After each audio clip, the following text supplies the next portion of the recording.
4 முனை போட்டி தானே இந்த 2026 சட்டமன்ற தேர்தலை நோக்கி இப்போ வரைக்குமே இருக்கு. ஒன்று டிஎம்கே, ஏடிஎம்கே, இன்னொன்று நாம் தமிழர், இன்னொன்று டிவிகே. இதில் விஜய் சார் ரெகுலராக சொல்லிட்டு இருக்கக்கூடிய டிஎம்கே விசஸ் டிவிகே அந்த நரேட்டிவ் ரிலேட்டபிளாக தான் இந்த ஒரு ஸ்பீச்சை எடுத்துட்டு போறாங்களா? எல்லாமே அப்படிதாங்க. ஏடிஎம்கே நாம் தமிழர் கிடையாது. அவர் திசை திருப்பவே இல்லை. மறுபடியும் அதான் சொல்லிட்டு இருக்கேன். எங்கேயாவது அதிமுக விமர்சிச்சாரா? எங்கேயாவது நாம் தமிழர் பண்ணல. அவருக்கு that is the quality of a leader. He is clearly focused, keenly focused. எந்தவித குழப்பமும் இல்லாத தெளிவான ஒரு அரசியல் தலைவர். அவருக்கு நடிகன், அவருக்கு அரசியல் தெரியலன்னு சொல்றீங்களா? அதுவே முட்டாள்தனம். ஒரு தலைவன் என்பவன் தெளிவா இருப்பான்.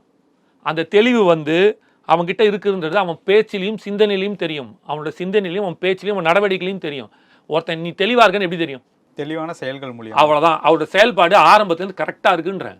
ஆரம்பத்திலிருந்து கரெக்டா இருக்கு. என்னோட நோக்கம் திமுக வழிக்கிறது, அதிமுக வழிக்கிறதோ இல்லைனா நாம் தமிழரை காலி பண்றதோ இந்த ஏ டீம் பி டீம் எல்லாம் கிடையாது. இன்ஃபேக்ட் அவருக்கு திமுக வழிக்கிற எண்ணம் கூட கிடையாது.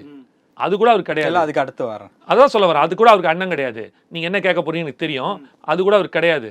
அவரோட எண்ணம் நான் இந்த மக்களுக்கு என்னோட நன்றி கடனாக அதுக்காக நான் வரேன் அப்படின்னு சொல்றாரு அவர். வேற எதுவும் இல்லை. ஓகே.